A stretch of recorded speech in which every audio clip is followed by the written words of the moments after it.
Hello everyone, এটা হতে চলেছে পুরী ট্যুর ব্লগ। আমরা কিছুদিন আগে 8ই জুন ফ্যামিলির সবাই মিলে গিয়েছিলাম পুরী।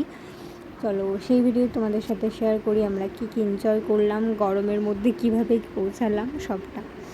তো আমরা 6:45 হাওড়া লোকাল ধরেছিলাম মালিয়া থেকে, তারপরে আমরা হাওড়া পৌঁছাই। সেই হাওড়ার বিখ্যাত ফ্যান, এটা তো আমি ভিডিও করা থেকে মিস করতেই পারি না। তো তারপরে আমাদের 9:10 ছিল ধৌলি এক্সপ্রেস, তো সেটা চলে আসে। আমরা যে যার সিট দেখে বসে পড়ি। আপনারা চাইলে ধৌলি, তাছাড়া শতাব্দী, বন্দে ভারত এগুলো দিনের বেলাতে যেতে পারেন। তাছাড়া পুরী এক্সপ্রেস বা আরও অনেক ট্রেন যেগুলো মেনলি রাতের দিকে ছাড়ে আর সকালে পৌঁছায় পুরী, সেগুলোতে যাওয়া খুবই আমার মনে হয় আরামদায়ক হয়। যাই হোক, আমরা ধৌলিতে নন এসিতে টিকিট পেয়েছিলাম, সেখানে গিয়েছিলাম। তো উঠেই আমরা এরকম মজা করতে আরম্ভ করে দিয়েছি। খুবই গরম ছিল, কিন্তু আমাদের গরমটাকে একটু ওভারকাম করা যায়, এই কারণে আমরা এত মজা করছি। গান চালিয়ে নাচা থেকে শুরু করে চোর পুলিশ খেলা সবটাই করছিলাম আমরা। বেশ মজা হচ্ছিলো সবাই মিলে, বেশ অনেক দিন পর এরকম গেমস খেলছিলাম সবাই মিলে, দেখা, গল্প, আড্ডা সব কিছুতেই বেশ মজা আসছিলো। তো এখন হয়তো ভাবতে পারো এই প্লাস্টিকেরটা কী হচ্ছে, এটা হচ্ছে চোর পুলিশের চিরকুট, যেটা এইভাবে ঝাঁকানো হচ্ছিলো। তারপরে আমরা যে যার চিরকুট তুলেছিলাম। যদিও 2বার খেলেছিলাম, 2বারই আমি হেরেছি, সেটা বড় কথা না, হার জিত তো লেগে থাকবেই। কিন্তু সব থেকে ভালো হচ্ছে এতদিন পর যে সবাই মিলে যাওয়া, একসাথে মজা করা, এটাই। তো তারপরে আমরা লুডোও খেলেছি।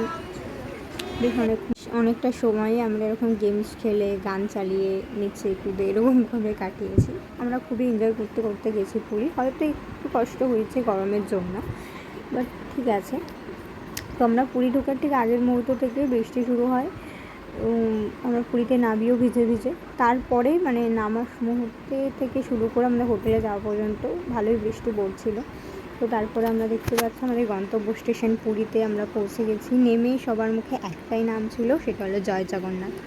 স্টেশনে নামার পর বাইরের দিকে এসে আমরা গাড়ি করে চলে গিয়েছিলাম আমাদের হোটেলে। এবারে আমাদের হোটেল ছিল স্বর্গদ্বারের খুবই কাছে, সেখান থেকে পুরী সি বিচ মন্দির দুটোই কাছে ছিল। দুর্গা ভিলাতে আমরা ছিলাম। তো যাই হোক, আমরা ব্যাগ রেখে আবার চলে আসি সমুদ্রের পাড়ে।